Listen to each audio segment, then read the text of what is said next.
Good morning, guys. Miss Sanchez here. We're going to go ahead and jump into our last week of YouTube lessons for this school year. I really appreciate, again, all of your hard work continuing through this time that we're at right now.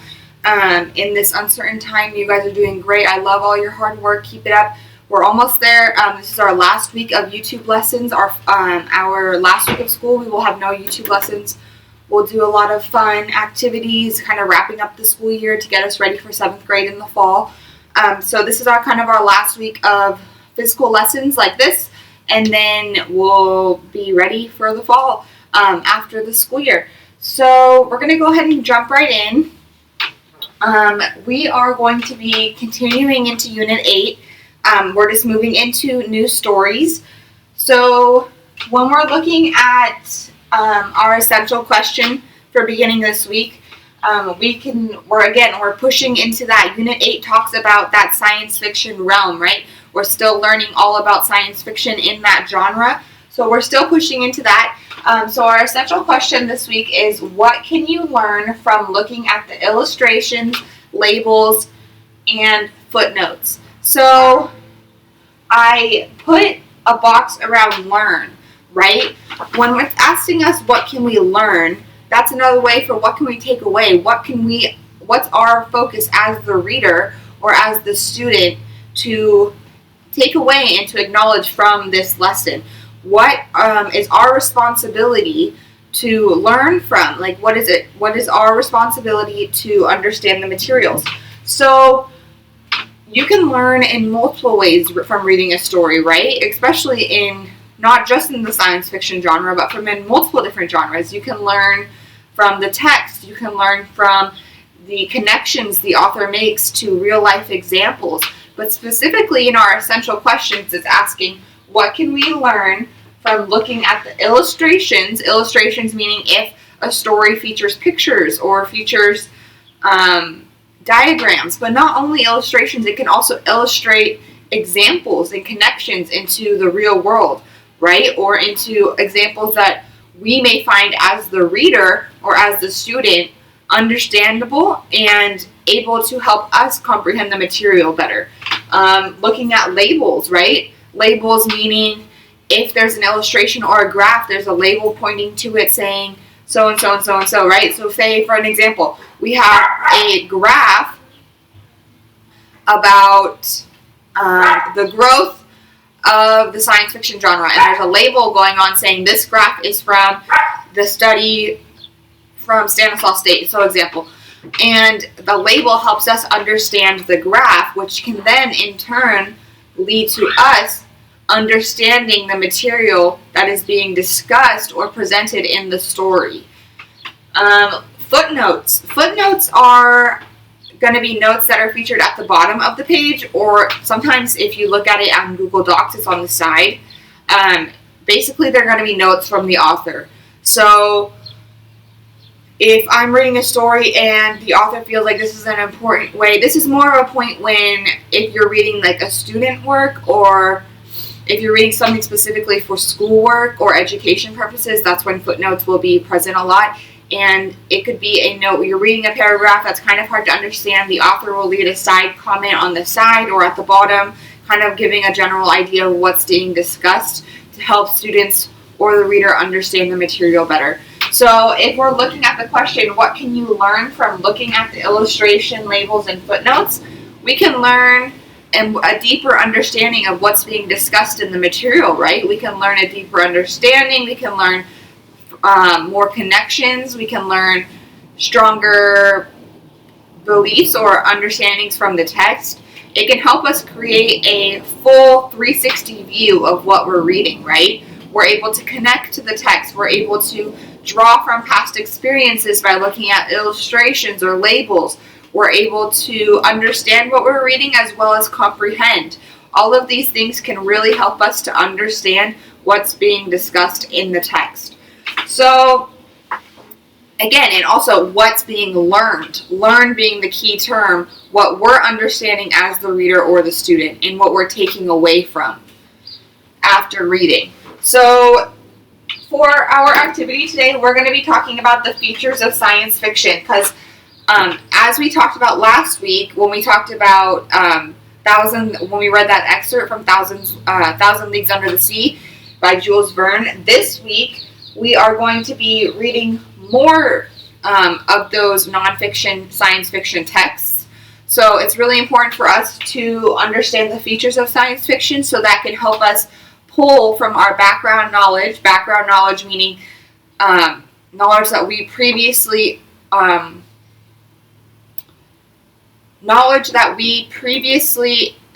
entailed or comprehended to help us understand reading an unknown text, right? So we can pull from this background knowledge, which will help us in our understanding. So it's important for us to understand the features of science fiction when looking at reading an unknown science fiction text, especially being in the nonfiction genre. Nonfiction meaning creative story elements are entailed, not necessarily based off of true events, kind of up to the author's creativity. So when looking at nonfiction text, it's kind of hard to understand what the author may have been initially driven to write this story by, but when we're looking at the features and pulling from our background knowledge of features of science fiction, it could be easier for us to understand the material. So, okay, so we're going to go through, I have a bubble kind of diagram, and it says features of science fiction in the middle, and I'm going to kind of walk through the 5 features that I feel are important for us to understand, okay? So, our first one's going to say contains partially true, and I'm going to go ahead and underline this. And again, so we said contains partially true theories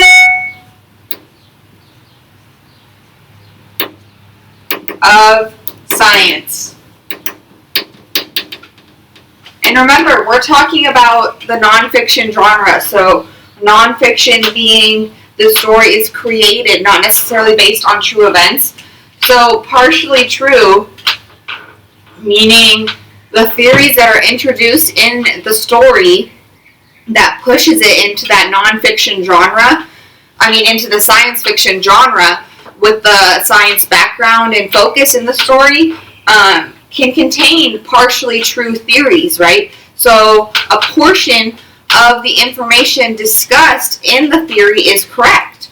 So, but can also be morphed or transformed into something that's more creative for the story's benefit. So that's why they're saying partially true. So moving on to the next one.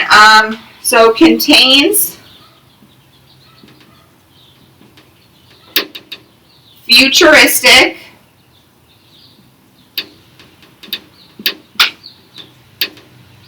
elements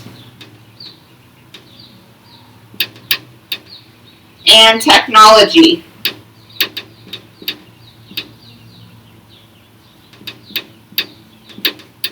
That's an N. Okay, so the story contains futuristic elements and technology. Again, that science fiction world, that science-y background, kind of that futuristic vibe, a lot of focus on technology and inventions and creations while also looking at different aspects of the world and the different aspects of the scientific world featured in these stories. So a big feature of science fiction is that it contains that futuristic elements with and focus on technology. Going to the last one, we can say has, or the one on the bottom, story elements, right? This one's a more focus on science fiction genre instead of that nonfiction story element. The science fiction genre contains some sort of a story element, being if it's talking about an experiment, it contains the beginning, middle, end procedures. If it's talking about an actual physical story, it contains still that beginning, middle, end features, so that when looking at it, we can tell that it's focused on the science fiction genre while also being a nonfiction story, or being in the science fiction genre containing specific story elements. All of these kind of go together to create that science fiction genre that the story will fall into. So, okay, so going on to the other side of the bubble, another element of science fiction is it is set in space. Set in space, and we could say the future. And I'm going to underline future space, and then I can say or unexplored location, right? And these are all different, a setting. Remember how we talked about when we talk about story elements, a setting is where the story takes place. Where is this story going to be? Where is it going to occur? Where is it going to be focused on? So if I circle the word set, that's a set meaning setting. And specifically related to the science fiction genre, your setting of where the story is taking place really has to focus in that science fiction realm, right? In that science-y background, science-y focused place. So you could say space, and we talked about in this bubble, futuristic elements. It can take place in the future, or an unexplored location like Mars, planets. You could say under the ocean, under the sea, like really deep down. So any of these kind of realms, we could say, help us to determine this science fiction specified setting of the story.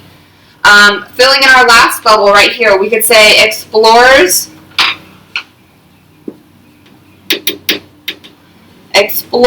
the effects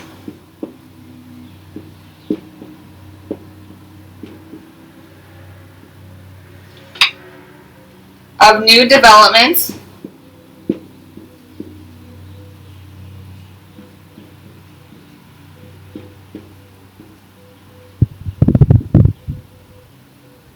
on people.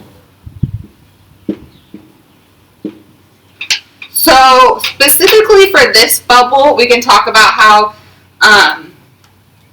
explores the effects of new developments on people. Effects of new developments could mean multiple different things, right? New developments in technology, new developments in time, new developments in characters, right? The new developments in a person's behavior that can affect other people. Specifically in the science fiction, we can look on new developments in technology, how the new developments in technology directly affect people in the story. So looking on these different effects that can occur really help determine what's happening in the story. So that kind of wraps up our look at the features of science fiction activity. This was kind of, again, like I'm reiterating, was a way for us to get that background knowledge when we read the stories in tomorrow's lesson. So I'm going to go ahead and wrap up ELA here, and then we'll go right into social studies lesson for. Okay guys, good morning. So we're going to go ahead and jump right into our social studies lesson today. This week we are moving into our last newspaper of the school year, so it's pretty exciting. First things first, I'm going to go ahead and same method that we've been using for the last few weeks. I'm going to go ahead and read the page that we're discussing today, and then I'll go ahead and break down each key point that I feel is important for us to understand the information being discussed today. Specifically relating to this page, I feel that 3 are really important for us to understand the material. So I'm going to go ahead and get started reading the first page. So this week we're focusing on Alexander the Great. And then I'm going to go ahead and read the full newspaper on page 1, and then we'll go ahead and break down the 3 points. Okay, so Studies Weekly, week 23, Conquering the World. Whenever a country's citizens fight among themselves, the country becomes weak. Soldiers die in battle, people neglect their farming, and they are working against each other instead of working together. A group of people from the north, the Macedonians, took advantage of the confusion and turmoil in Greece after the Peloponnesian War. King Philip II ruled the Macedonians. Eyeing the weakness of their Greek neighbor, Philip and his troops conquered all of Greece by 338 BCE. So last week we wrapped up Greek mythology. We didn't discuss anything relating to after the Peloponnesian War between both sides of Greece, and then we kind of ended it there, and then we went straight into Greek mythology. So this is really picking up after the Peloponnesian War between Athens and Sparta. It's picking up where the world kind of left off in this realm. After that happened, Greece was weakened, obviously, from the battle, and they were in turmoil amongst themselves, amongst the citizens and the royals or the rulers of Greece at the time. And Macedonia took advantage of that. So they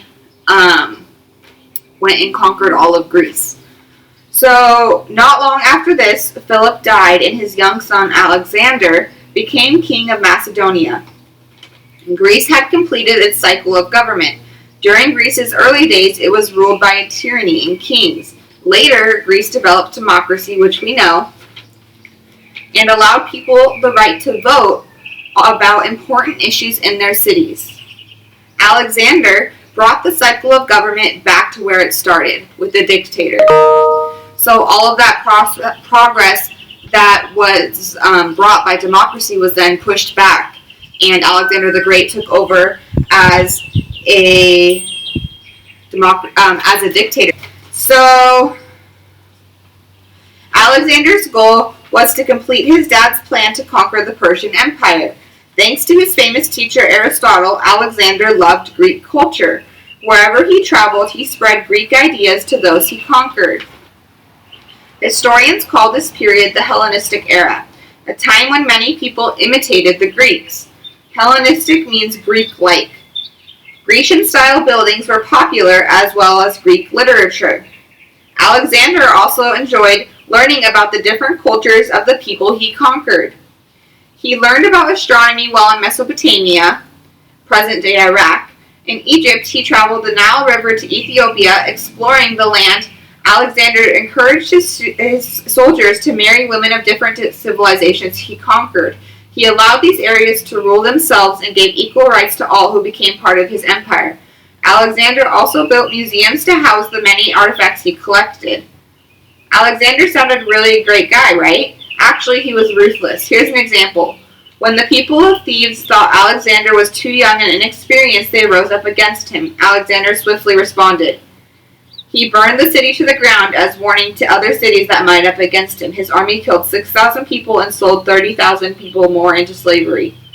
They supposedly left only one house standing, that of a famous poet, Pindar. Alexander's troops conquered Egypt, Persia, and across the desert, what is now southern Iran. Before he died, Alexander's empire extended as far east as India.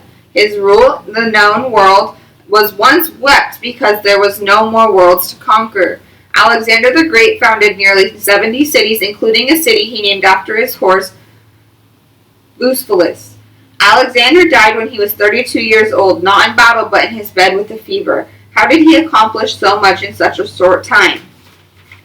I'm going on to the connections portion on the bottom of the newspaper.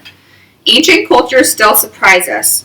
Archaeologists often work for days and days in uncomfortable conditions, hoping to unearth clues about what life might have been like for people living hundreds of thousands of years ago. Imagine their excitement not long ago when they found a stone wall believed to be more than 23,000 years old. Scientists first look for clues in the physical world and around an archaeological find to help them to better understand it. The ancient wall was discovered in a cave called Theopetra, near a complex of Greek Orthodox monasteries known as Metaroa. The wall blocks part of the cave's entrance, so scientists hypothesize that early humans built it as a protection from the harsh weather conditions. For those seeking shelter in the cave, it may also have been easy to access water because the Lithius River flows right in front of the entrance. Although, after thoroughly exploring the site, archaeologists often turn to precise scientific methods to learn more. Scientist Nicholas Sanchez-Freas studied history and archaeology at the University of Peloponnese in Greece. Sanchez-Freas uses techniques like radiocarbon dating to carefully analyze ancient human materials. He used as an advanced scientific method called optical dating to determine the age of the wall found in Theopetra. He studied the quartz grains inside the stones to build the wall, as well as surrounding soil and sediment. Sanchez and his team were able to determine the wall's age, which matches one of the coldest periods of the latest ice age. No wonder archaeologists often work hard for so long in one place. The discoveries are often huge. Okay, so wraps up kind of what we read for the first page. There's 3 words that I really kind of want to go over more in further detail. So if we're looking at the first keyword, Alexander the Great. So Alexander the Great, I'm going to say king of Macedonia.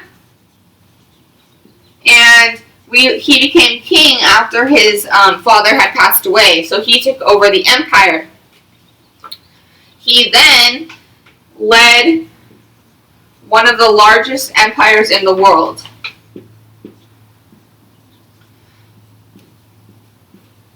I'm going to go ahead and underline largest empires in the world.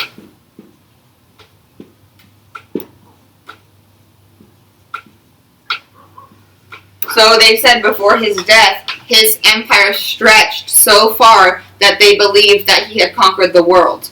So he founded nearly 70 cities, which they said a lot of them were named after himself, and how he really focused on spreading cultures of the areas that he conquered to keep them alive. And as they were saying how Alexander the Great seemed to be this great ruler, but they also wanted us to take away that he was also a very ruthless leader, and he was great to those who conformed to his beliefs, but anyone who dared to stand up to him or to question his methods was when he transitioned to be that ruthless leader that in actuality has given him this sort of reputation of this cruelty that he had a tendency to enact among those who chose to question his methods. Looking at the next term, the Hellenistic era. So this is a time, so I'm going to say a time when many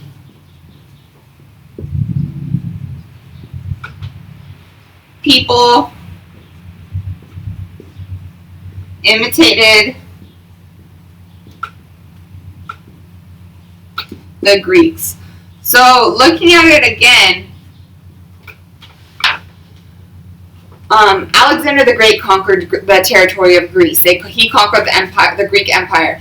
And at the time, that was very, very critical in the developmental aspects of our world.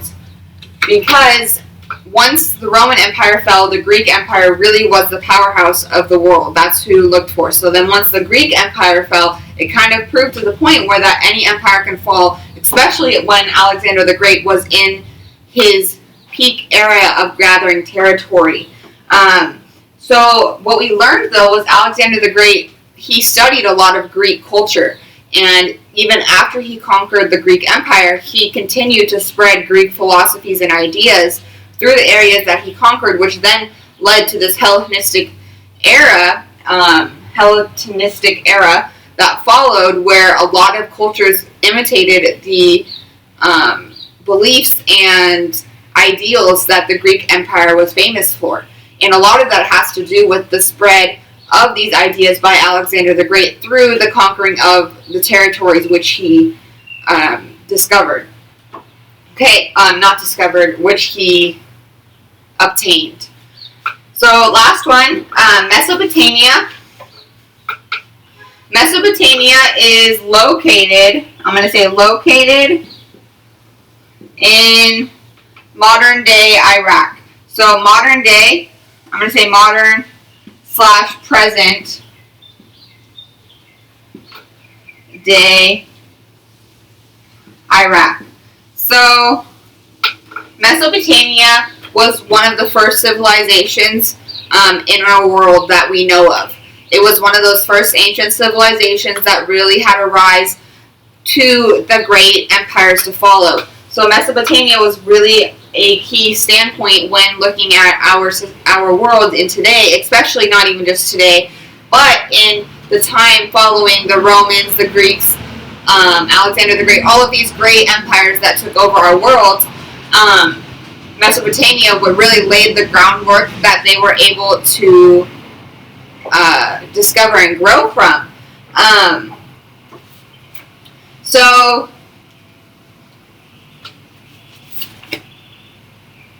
they're talking about how during this time period, Alexander the Great was when he was younger, before he became king, he learned a lot of different cultures from his teachers such as Aristotle, where he learned about Greece. He also learned other different cultures and strategies where he learned from different aspects. Specifically related to Mesopotamia, he learned astronomy there. And then they say he traveled the Nile River to Ethiopia exploring the land. He encouraged his soldiers to mingle with other citizens of these different cultures that he eventually took over to be able to spread their cultures and the cultures that they have learned thus far. So when you look at Alexander's empire, he not only conquered this huge piece of land in our world, he also took a piece of every civilization that he conquered and spread it to the next, leading to this almost huge trade route, which is expanding all of these beliefs and ideals of these different cultures, while also leading to his expansion of his own physical empire. Okay, so we're going to go ahead and wrap up there, and we'll continue with page 2.